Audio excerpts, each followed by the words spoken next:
The neighbors had never seen a helicopter land on Sycamore Lane, let alone one this expensive.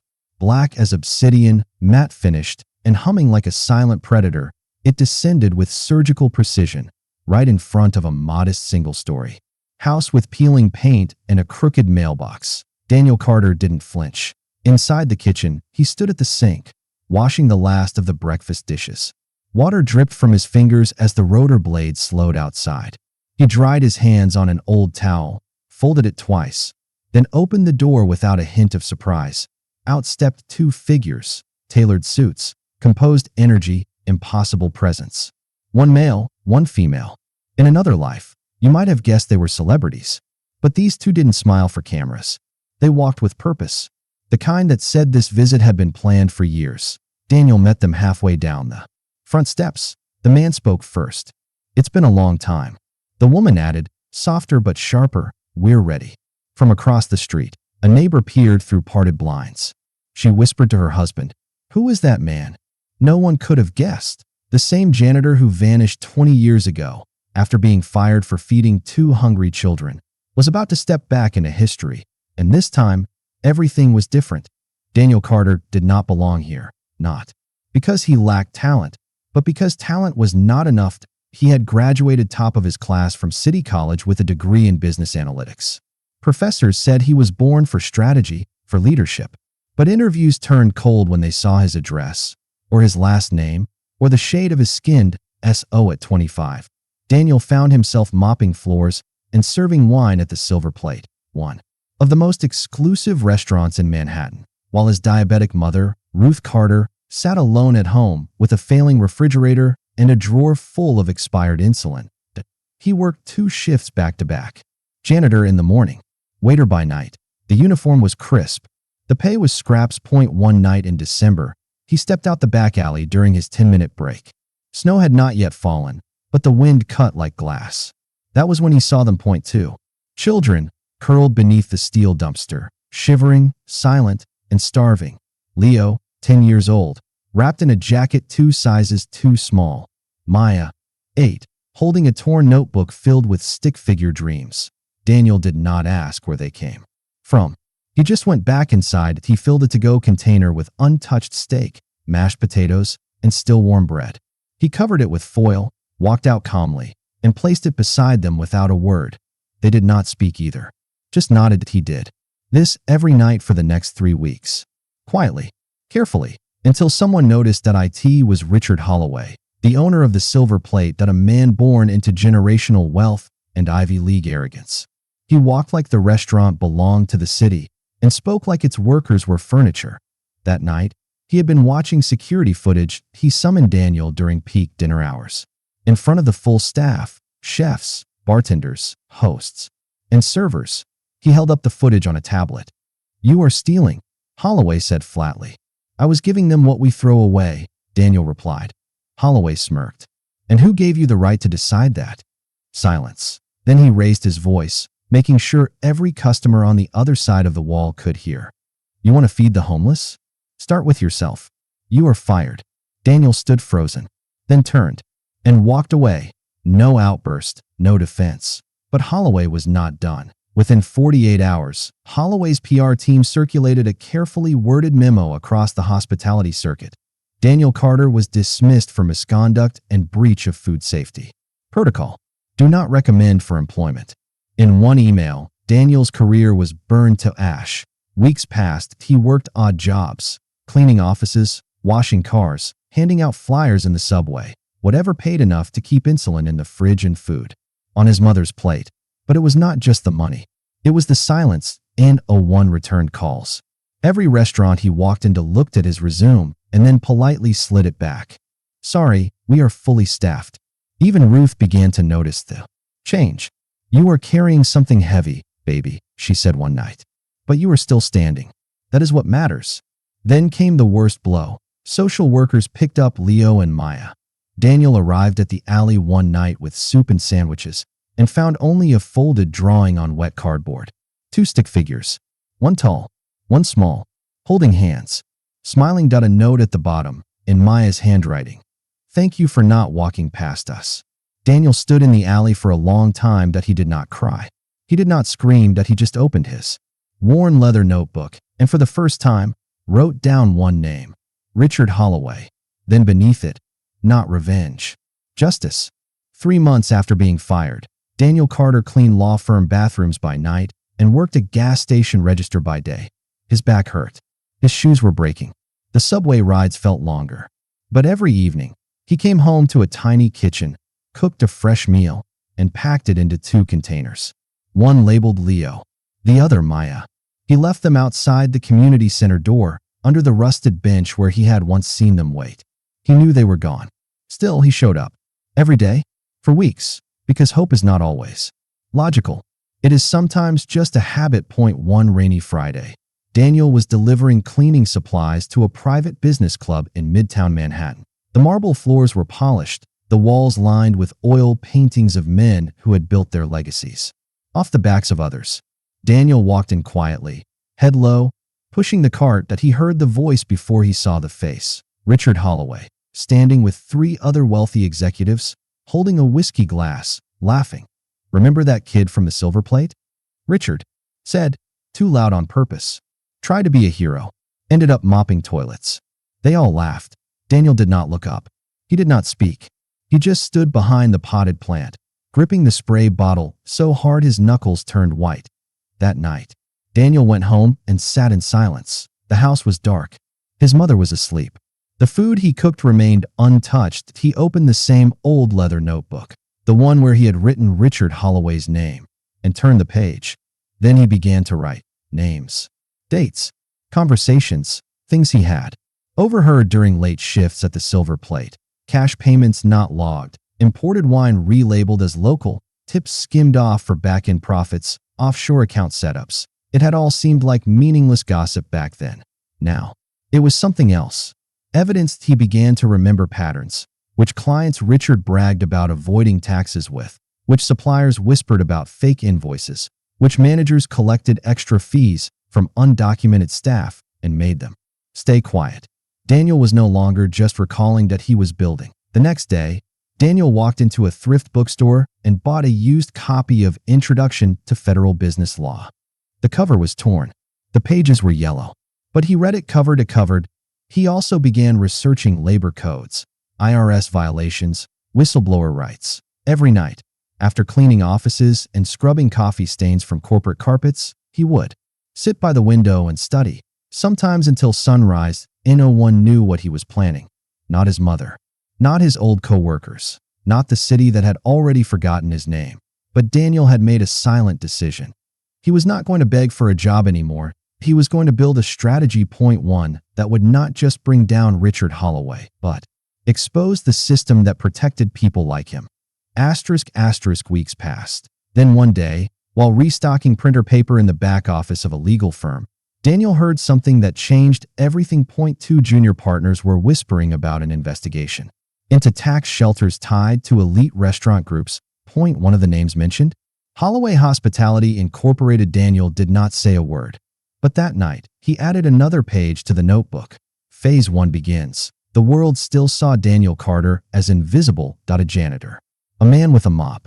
Someone who was supposed to blend into the background. Forgotten the moment he left the room, Daniel knew it. And he used it. ***. By day, he was polite and silent, showing up to clean offices across the city. By night, he moved with a new purpose. Collecting data, listening carefully, snapping photographs with a hidden phone he kept taped inside a false-bottomed spray bottle. But even intelligence needed structured. So he reached out to the only person he could trust. Kevin Zhang had been a close friend of Daniel's late mother, Ruth Carter. A brilliant tax attorney with a mind built for puzzles and loopholes, Kevin had helped Ruth through the worst years of Daniel's childhood, when bills were stacked higher than hope. ***. Daniel met Kevin at a quiet tea shop in Queens, wearing his work uniform. Kevin had not seen him in 10 years. "You look tired," Kevin said. "I have been awake for 20, Daniel replied. Then he placed the notebook on the table. Kevin read it cover to cover in silence, then leaned back in his chair and nodded. "This is not just a personal story," Kevin said. "This is a federal crime ring hiding behind a menu." Daniel nodded. "I want it taken down. Clean. Legal. No shortcuts." Kevin's eyes lit up. Then we do this right. But first, we need proof that no one can deny. Over the next 6 months, Daniel volunteered for night shifts at Holloway's accounting offices. He swept floors, emptied bins, cleaned coffee cups. But while others slept, he worked like a chess player. Slow, precise, always 5 moves ahead. He learned which drawers were locked, which passwords were reused. When the IT staff left, their screens unlocked for coffee runs, he carried a mini scanner hidden in a lunchbox, a micro recorder built into a pen, and a fake ID badge to enter the records room once a week. He recorded shady transactions, tax filings, falsified payroll reports, and offshore transfers. Each file he collected was sent securely to Kevin, who categorized them into an airtight archive. Every night, Daniel added a new piece to the puzzle, and every night, Holloway's empire grew. New restaurants opened across Miami, Chicago, and Dallas. He smiled for magazine covers, donated to political campaigns, through private parties, with governors and celebrities. But he had no idea. The man mopping the marble floors of his financial office was about to bring the entire system down. Daniel began building 3 timelines: financial fraud, fake expenses, ghost employees, tax shelter scams, labor exploitation, undocumented workers, paid-off books, abused and silenced personal misconduct, secret recordings of Holloway boasting about crushing that Carter kid and calling Leo and Maya street trash. The evidence was no longer emotional, it was legal. One evening, Daniel sat with Kevin in a rented storage unit that now served as their war room. Blueprints, whiteboards, laptops, filing cabinets filled with categorized, time-stamped documents. Kevin leaned forward. "Are you sure you want to go public with this?" Daniel looked at the photo pinned to the wall. It was of Leo and Maya, the last drawing they left him. "I am not here for revenge," Daniel said. "I am here to make sure no other kid has to beg for leftovers while the guilty drink champagne." Kevin nodded. Then we moved to phase 2. Daniel closed his notebook. The game had changed, and Holloway had no idea he was already losing. It started with a quiet knock. On a cold Thursday morning, 3 black cars pulled up in front of Holloway Hospitality Group's main office. Out stepped agents from the Internal Revenue Service, holding sealed documents and federal warrants. Receptionists froze. Assistants dropped their coffee. The lead agent looked directly at the security guard and said 6 words: "We need access to all floors." No one moved. Then the agent added, "Immediately." Within an hour, the office was turned upside down. File drawers were opened. Computers were unplugged.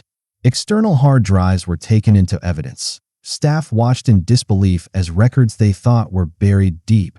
Records of fake vendors, falsified invoices, off-the-books payments were pulled out one by one. Emails were printed. Ledgers copied. And with every passing minute, the silence in the office grew heavier. Someone whispered, "Who did this?"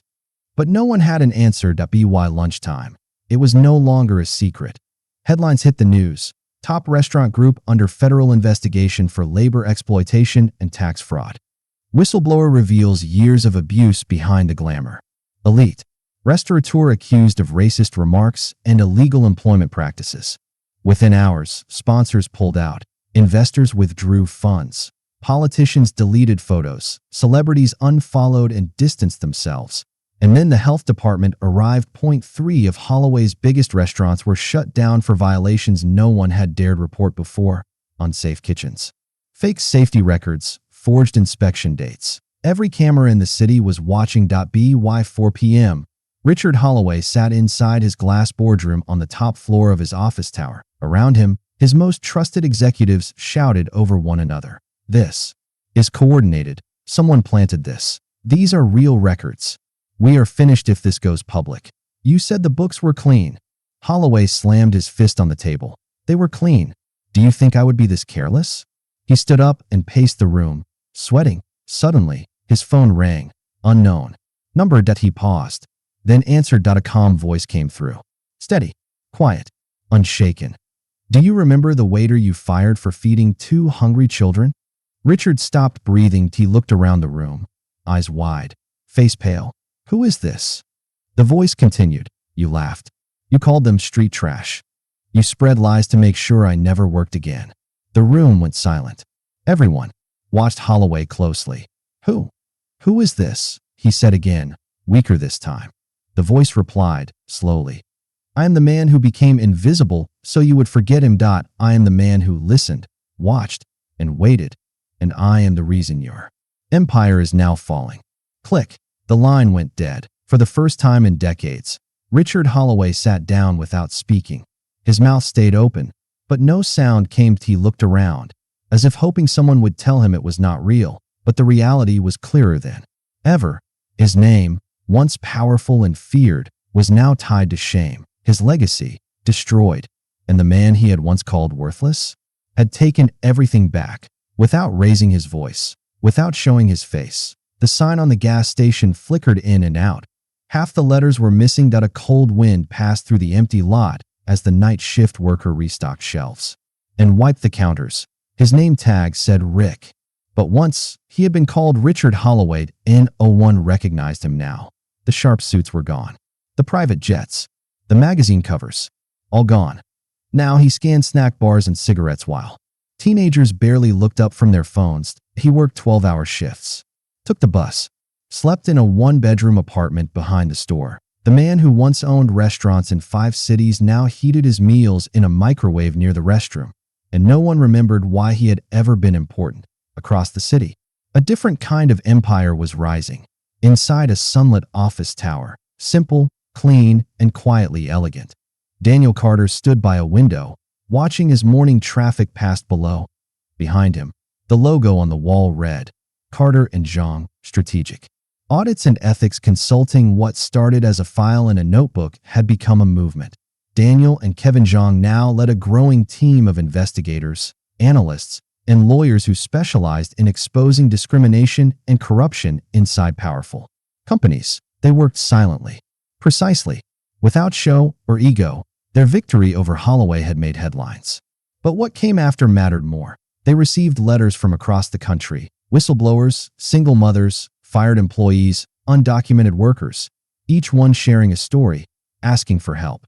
Daniel made sure every letter was read, and every case taken was built the same way, with patience, with proof, and with purpose. In the conference room, Kevin entered holding a file.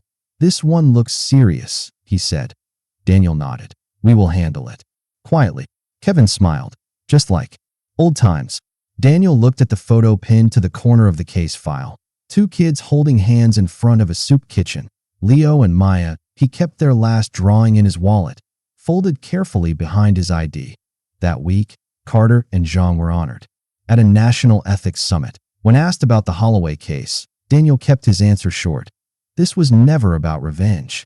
It was about the children he ignored, about the voices no one listened to, about showing that silence is not weakness, and dignity is not defeat. He refused to take personal credit. He did not attend the after-party. He returned to the office that evening and kept working, the same way he always had. Outside the building, a young intern passed by Daniel in the hallway. She was new, nervous, trying to prove herself. She paused and asked, "Sir, may I ask, why did you choose this work?" Daniel looked at her, then smiled, softly, without pride, and said, "Because I know what it feels like to be forgotten, and now I want to make sure no one else ever has to be." She nodded, eyes wide, unsure what to say. Daniel walked on, calm and steady, just a man with a purpose. The windows stretched from floor to ceiling.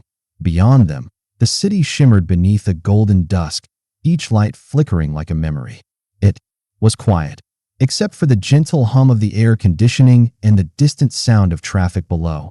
Daniel Carter sat at his desk, a warm cup of tea beside a leather-bound notebook, the same kind he once used in the back room of the Silver Plate. A soft buzz came from the intercom. "Sir, they are here." He stood up. Outside, on the rooftop helipad, the same black helicopter that once landed in front of his old house now returned. This time not with strangers, but with family. As the doors opened, 2 familiar faces stepped out. Leo, now in his 30s, wore a dark blazer and carried a tablet filled with business plans for his 3rd restaurant. His eyes still held that quiet determination, the same look he had when he once ate scraps behind a dumpster. Beside him, Maya, confident and calm, stepped forward with a case file in hand. She had become a civil rights attorney, Known for her powerful voice and unshakable heart, they walked straight toward Daniel. "You really never changed your number," Leo said, smiling. "And you still drink the same tea," Maya added. Daniel laughed softly.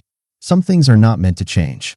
Then Maya reached into her bag and pulled out a worn piece of paper, carefully folded. Gently opened. It was the drawing. A simple sketch, stick figures holding hands, under a sky with one word written. Above, "Thank you." Daniel stared at it, and for a long moment, said nothing. Maya continued, her voice steady. "We want to start something. A foundation. For youth like we were.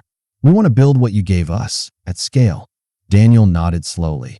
His mother's voice returned in his mind, words she used to whisper when the world felt cruel. "Turn your pain into something that builds." He looked out at the skyline again, then turned back and said, "He tried to break me. All he did was forge the weapon that brought him down."